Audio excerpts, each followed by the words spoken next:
Praise God. Title of this message is The Women of Jesus' Family Tree. And the text that we read from will be Matthew chapter 1, verses 1 through 16.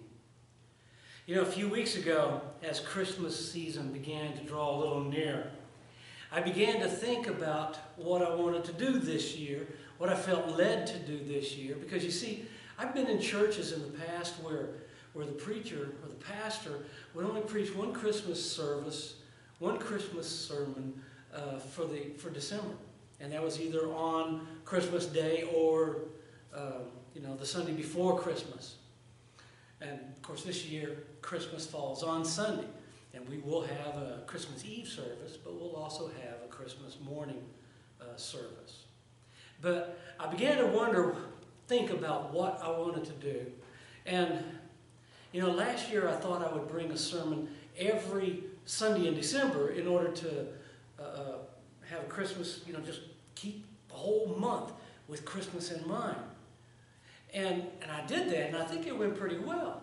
But one of the problems with preaching so many sermons on one topic is that it's difficult to come up with something that's always fresh and always new when your topic has been preached on for centuries and centuries by thousands upon thousands upon thousands of preachers and pastors and evangelists. They've done that for all these centuries. And most of these people they're a lot better at it than I am. So it's difficult to come up with something new and fresh all the time. But as I began to wonder and think about this and to contemplate what to do, what to talk about, I thought, why not just start at the beginning? Why not start at the beginning? And when I say that, I'm not talking about in the beginning as in the beginning God said, let there be light. I'm not going to talking about Genesis.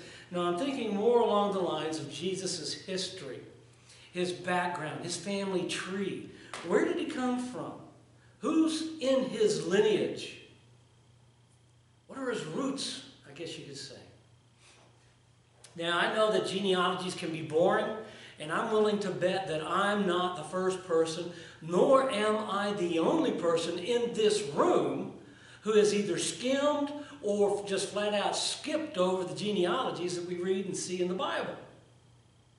I mean, when I'm reading a list of names of people that I can't pronounce, and the people that the only real significance that they have is the fact that their name is in the Bible, and that's pretty cool in and of itself. But if I have no idea who they are or what they did, or if they even did anything, then it's real tempting to just kind of zip right on through and not pay much attention to the names that we're reading. And it's sad because genealogies are important. They give us an idea of who we are and where we came from. They tell us a little bit about our roots. And, I can remember a few years back, I tried to trace out my own family tree, but I couldn't get much further than my great-grandmother. I think I might have found a great-great-grandparent's name or something. But I couldn't get much further than that. So I really don't know all that much about my background, other than the fact that on my dad's side were Scandinavian or Swedish. And on my mom's side were English, and her mom was German. But more than that, I just can't say. But anyway, genealogies are important. They're important, and they're extremely important to the Jews. And especially after giving of the law, and then the entering into the promised land. Because after the law was given, and after they went into the promised land, that person or that group of people's inheritance was determined by their genealogy. For example, let's say someone from the tribe of Judah would receive their portion of their family land, which was be inside the land of Judah. And that family could never sell their property. At most, they could lease it out. And then at the end of that lease period, which maybe 50 years, like Jubilee, that land would revert back to the original owner, that family. Well, now, if that family ceased to exist, if they had been wiped out for whatever reason or for however, then that land would go back to the tribe of Judah. It would never go to another tribe. A person's genealogy not only determined their inheritance in the land, but in some cases, it would also determine a person's position within Israel itself. Only those, for instance, who were of the tribe of Levi could have an official position within the temple and the tabernacle. And even then, only those who were of Aaron's lineage could become the priests. Now, not only did it determine that, but the genealogies also determine the line of heirship to the throne. Not only did the rightful heir to the throne of Israel have to come from the tribe of Judah, but they also had to be from David's line and then through Solomon. So it was important. It was so important to them that even back when they were in their Babylonian captivity, their 70 years that they were taken out, that the Jews kept records on who begat who, so that when they returned to the land, when they returned to Judah, and as we read about the genealogies in Ezra 2 and Nehemiah 6 or 7, something like that, then the individual families could reestablish themselves in the land and their positions. And this was so important to them that those who had lost track of their genealogy, as some did, then they would also lose their position in life and their inheritance, their family inheritance. The importance of genealogies also applies directly to the Christmas story, doesn't it? Because we read in Luke the importance that Rome put on it. Because in Luke we read, chapter 2, verses 1 through 3 says, "And it came to pass in those days that a decree went out from Caesar Augustus that all the world should be registered. This census took place while Quirinius was governing Syria. So all went to be registered, everyone to his own city." So, because Joseph was of the tribe of Judah and of the line of David, he went back to Bethlehem in order to be counted in this census. And because he was betrothed to Mary, who was great with child, she was fixing to drop, but she went with him. Now, at this point, I could go right on into a traditional Christmas story and talk about the manger and the animals and the angels and the shepherds and all that kind of stuff, but I won't at this time. I will save that for later. Instead, what I want to do is take a quick look at what I consider, or what I call, the forgotten Christmas chapter. And that's found in Matthew chapter 1, verses 1 through 16. And it reads, "The book of the genealogy of Jesus Christ, the son of David, the son of Abraham. Abraham begot Isaac. Isaac begot Jacob. Jacob begot Judah and his brothers. Judah begot Perez and Zerah by Tamar. Perez begot Hezron. Hezron begot Ram. Ram begot Aminadab. Aminadab begot Nahshon. Nahshon begot Salmon. Salmon begot Boaz by Rahab. Boaz begot Obed by Ruth. Obed begot Jesse. Jesse begot David the king. David the king begot Solomon by her who had been wife of Uriah. Solomon begot Rehoboam. Rehoboam begot Abijah. Abijah begot Asa. Asa begot Jehoshaphat. Jehoshaphat begot Joram. Joram begot Uzziah. Uzziah begot Jotham. Jotham begot Ahaz. Ahaz begot Hezekiah. Hezekiah begot Manasseh. Manasseh begot Ammon. Ammon begot Josiah. Josiah begot Jeconiah and his brothers about the time they were carried away to Babylon. And after they were brought to Babylon, Jeconiah begot Shealtiel. Shealtiel begot Zerubbabel. Zerubbabel begot Abiud. Abiud begot Eliakim. Eliakim begot Azor. Azor begot Zadok. Zadok begot Achim. Achim begot Eliud. Eliud begot Eleazar. Eleazar begot Matan. Matan begot Jacob. And Jacob begot Joseph, the husband of Mary, of whom was born Jesus, who is called Christ. Now, As you know, there's another genealogy for Jesus, one that's found in Luke chapter 3. And I'm not going to go into there and read that. Praise God, right? But when you examine these two genealogies closely, and you'll notice that when you compare the two genealogies for Christ, that you'll notice some differences from James to Jesus in the two are different. The genealogy that we just read in Matthew traces the line from David's son Solomon to Jesus. Whereas the genealogy that you look at and you examine in Luke chapter 3, that traces the line from David's son Nathan, who was Solomon's brother through Bathsheba, to Jesus. The explanation for this is that Matthew follows Joseph's family line while Luke follows Mary's. But another difference that we see between these two genealogies is that Matthew includes some names in his genealogy of some people who wouldn't normally be included in any Jewish genealogy. Because you see, the Jews would normally only mention the males of a family line. Or in the case of royal lines, the firstborn males, firstborn sons.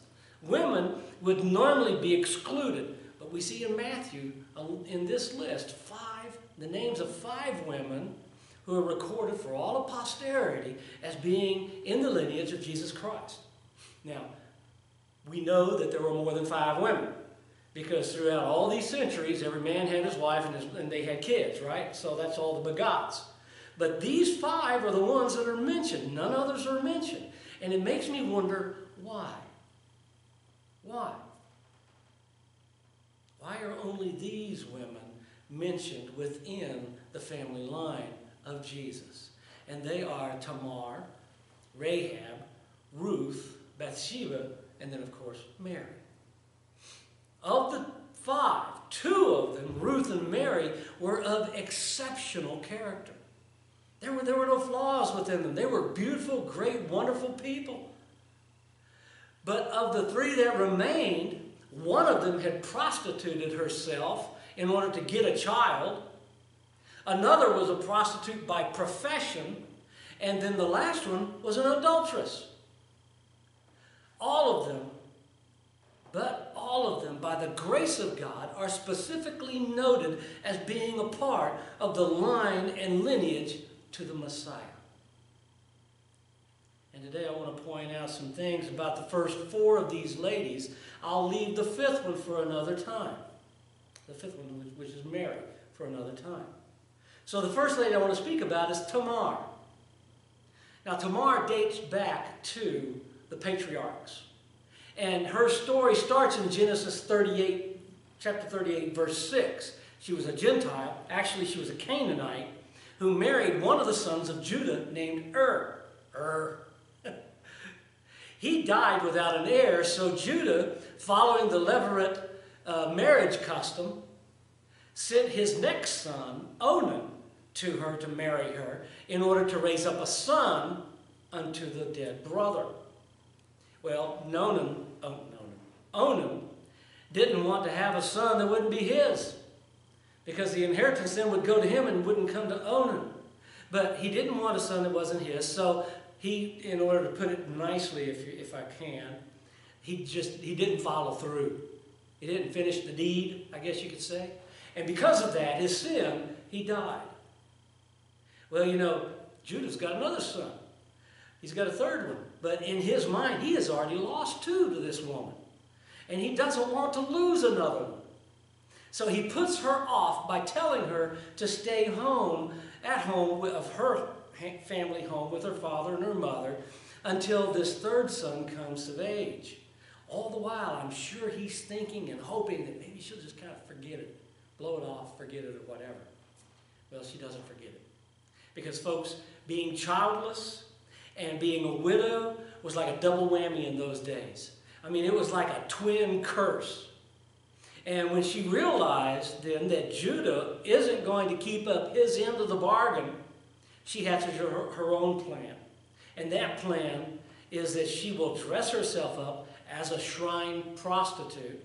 And then when Judah passed by, he saw her, And he, not recognizing who she was, because she was probably veiled, he made a deal with her, to put it kindly or nicely, and then left a signet ring with her and his staff as his promise to pay her at a later date. Well, he sent back to try to pay for it, and she had disappeared. She was gone.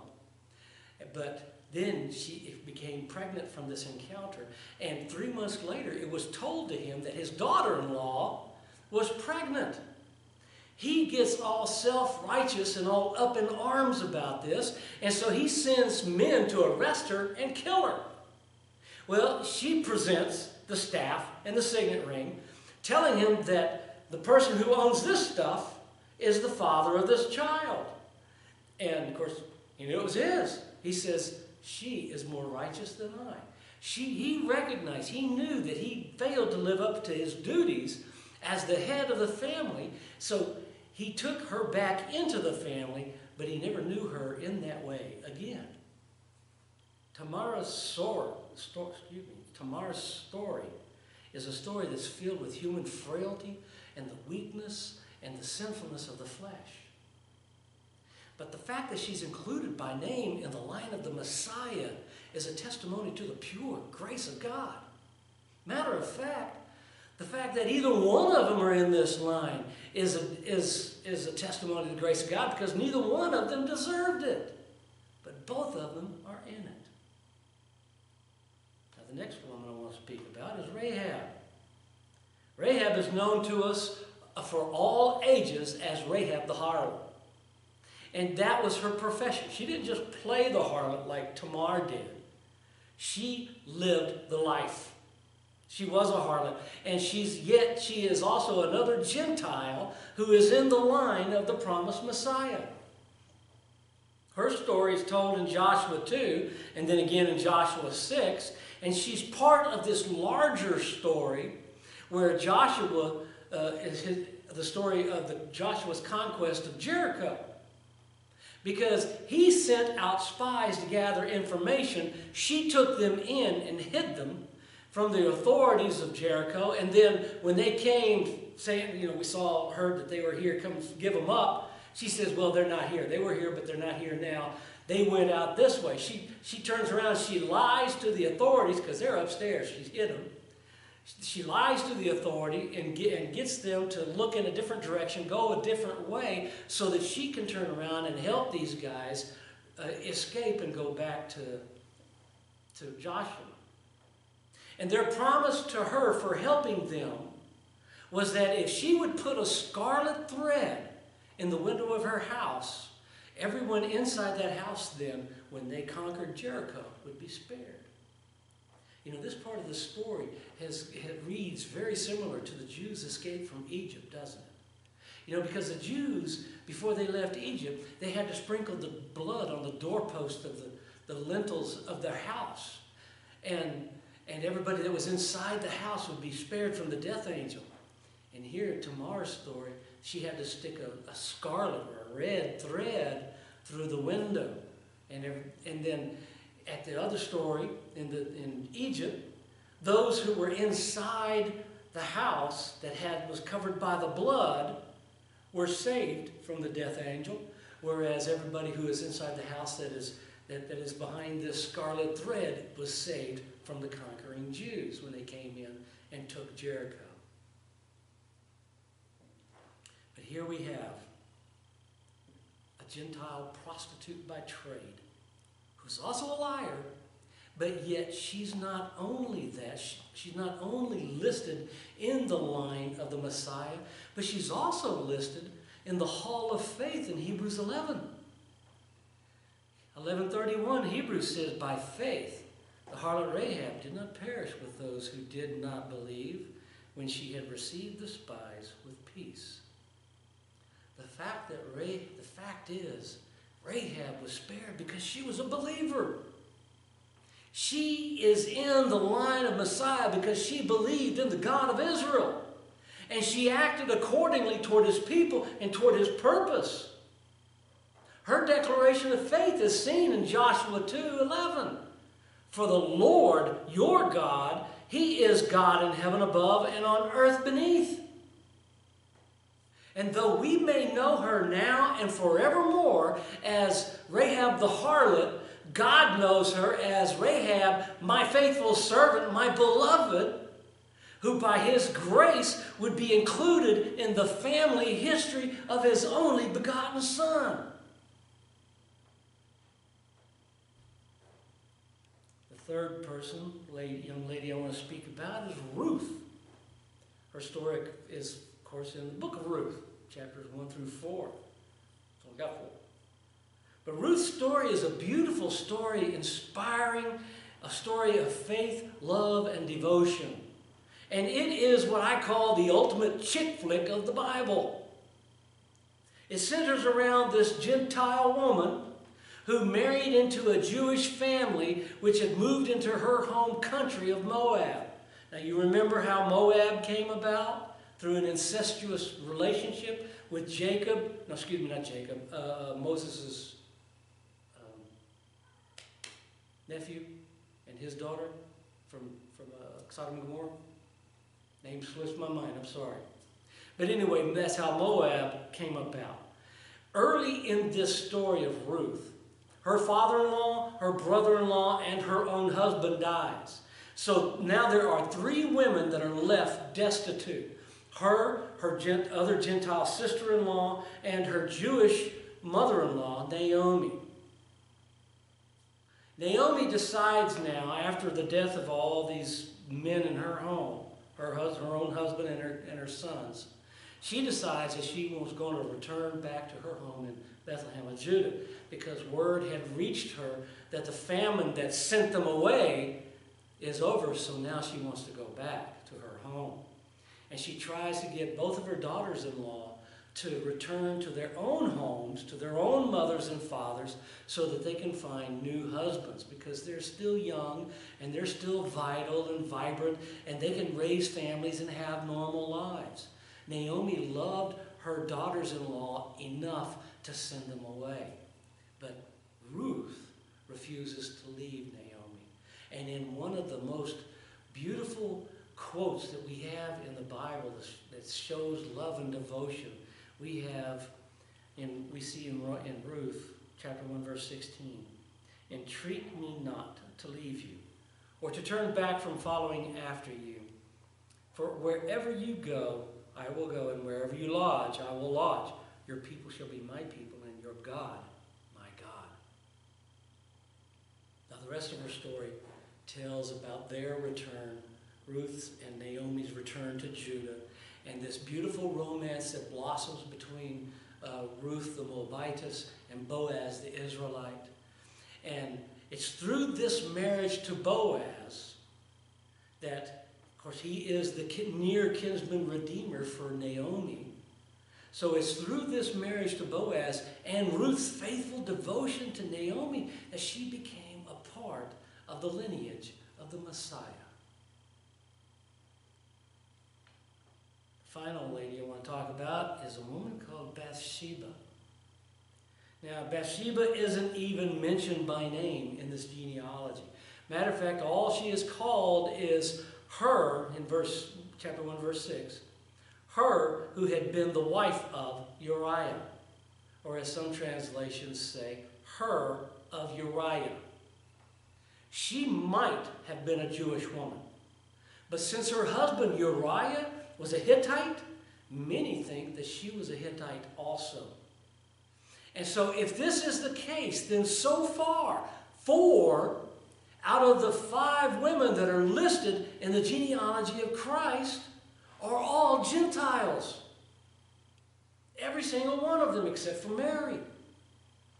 The story of David and Bathsheba's adultery is so well known, I'm not even going to repeat it. But it is a story of adultery, of lying, cover-up, betrayal, and ultimately of murder. The child that was conceived during the adulterous relationship dies shortly after his birth, and at that point on, David's family and his empire began to crumble.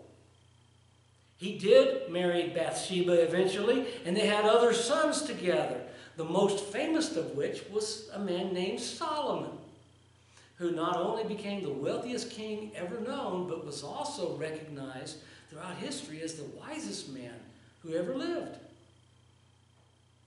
This is a story that's filled with enough dirt to go around to cover every actor, every player. And yet God used it for his glory and for his purpose, because it would be David's offspring through her that the line of the Messiah would be established. Now I want you to remember something, though, before we go any further, just how unlikely these four women truly were. Because, you might think that the family line of the Son of God would be filled with righteous people doing godly things, just going around and being all holy and everything, and never doing anything ever wrong. You would expect that. You would think that coming out of the line of the Son of God. But you know what? That isn't the case at all, is it? Messiah's line is filled with sinners because guess what? It's filled with people. These women had several things going against them from the very get-go, such as harlotry, adultery, incest, lying, immorality, and so on. Plus, all of them were Gentiles. But you know what? The men weren't all that pure either. No, sir. Abraham lied about his wife twice in order to save his own hide.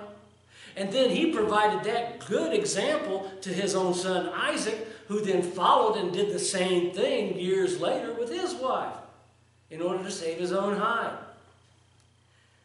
Jacob is known to us forever as the deceiver. David is a murderer and an adulterer. Solomon had an insatiable sex drive. I mean, come on, 1,000 women in his harem? That's just beyond imagination. I don't care when and what age you live in. The vast majority of the kings that followed Solomon from that point on were evil idolaters, just to say the very least. And yet all of them, every single one of them, is in the ancestral line of God's only begotten Son. This truly puts me in mind of what Paul wrote in 1 Corinthians chapter 1, verses 26 through 29. For you see your calling, brethren, and not many wise according to the flesh, not many mighty, not many noble are called. But God has chosen the foolish things of the world to put to shame the wise. And God has chosen the weak things of the world to put to shame the things which are mighty. And the base things of the world and the things which are despised, God has chosen, and the things which are not, to bring to nothing the things that are, that no flesh should glory in his presence, that no one would be able to claim bragging rights. God takes the most unlikely of people to accomplish his purpose. He sees value where we don't. And he uses frail, sinful, and foolish people like you and me to point other people to his Son. So maybe now, when you look at the genealogies of Christ, that you'll begin to see beyond those unpronounceable names of people that you know very little about. And you'll begin to recognize that no one, not even Jesus, had a clean family tree. And this should be a great encouragement to all of us, because it goes to show that it doesn't matter what your past is. It doesn't matter what you've done, where you come from, or anything of that nature, because Jesus still can and will save. He came into this world as that child in that manger in Bethlehem so that he might, according to Luke 19:10, seek and save that which was lost. And folks, that which was lost is you and me. He came to save us. And there's not a single one of us that can lay any kind of claim to being any better than any one of these women that are in his background, or any one of the men either. They were saved by faith, as are we. And now there may be some that are in here today that are thinking, well, that was them. This is me. He can't or he won't forgive what I've done. What I have done is too big. It is too evil, too bad. No one can forgive me. I can't even forgive myself. But you know what? I want to tell you something. You're wrong. You are wrong. His promise to us is that all who repent and turn of their sins and turn to him in faith will be saved. None who are sincere in this will be cast out. His word to us today is the same word that he gave to us millennia ago through the prophet Isaiah, where he said in 55 verses 6 and 7, "Seek the Lord while he may be found. Call upon him while he is near.